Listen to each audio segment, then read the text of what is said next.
मैं केवल एक कविता सुनाऊंगा, चूंकि आदरणीय मुख्यमंत्री जी को जाना है और वे बहुत व्यस्तता उनके बीच है, समय है।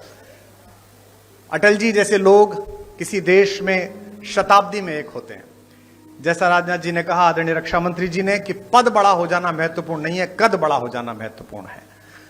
और मैंने स्वयं देखा, हम लोग बीए की पहली साल में पढ़ते थे, हमारे यहाँ के एक यशस्वी पत्रकार थे शिव कुमार गोयल जी, आदरणीय राजनाथ जी उनसे परिचित थे। अटल जी उनके साथ वंदे मातरम में संपादक थे, वे सह संपादक रहे थे। हमने एक कवि सम्मेलन कराया, एक कार्यक्रम कराया, सृजन महोत्सव, और हमने उनसे कहा कि अटल जी को बुलवा दीजिए। अटल जी उस समय विपक्ष में थे, उस बार चुनाव नहीं जीत पाए थे, तो हमने बुलाने के लिए गए और वो आ गए। और हम उस कार्यक्रम को संपन्न करने के लिए कहीं से धन जुटा रहे थे। तो नगर के एक उद्योगपति जो साड़ी का काम करते थे, उस जमाने में हम उनसे 501 रुपया लेके आए। तो जो 501 जिसने दिया था, उसने कहा कि मैं भाषण दूंगा।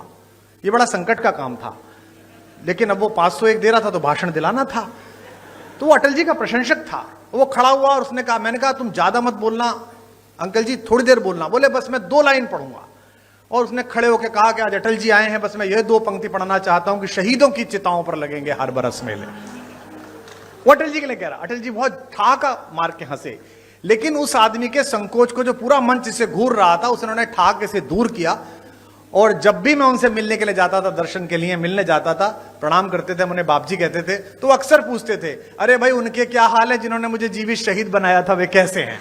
तो वह बड़ा कद होना कि आप किसी बात का बुरा ना मानो, आप सदाशयता से लो।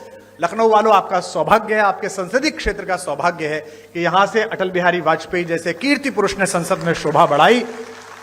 और आज मुझे अपनी तालियों के बीच यह कहने की अनुमति भी दें कि अगर एक राजनीतिक विचार का विश्वविद्यालय है अटल बिहारी वाजपेयी, तो इस समय भारतीय राजनीति में उनके सच्चे प्रतिनिधि आपके इस समय के सांसद हैं, जो उसके कुलपति हो सकते हैं, जो आदरणीय रक्षा मंत्री जी हैं।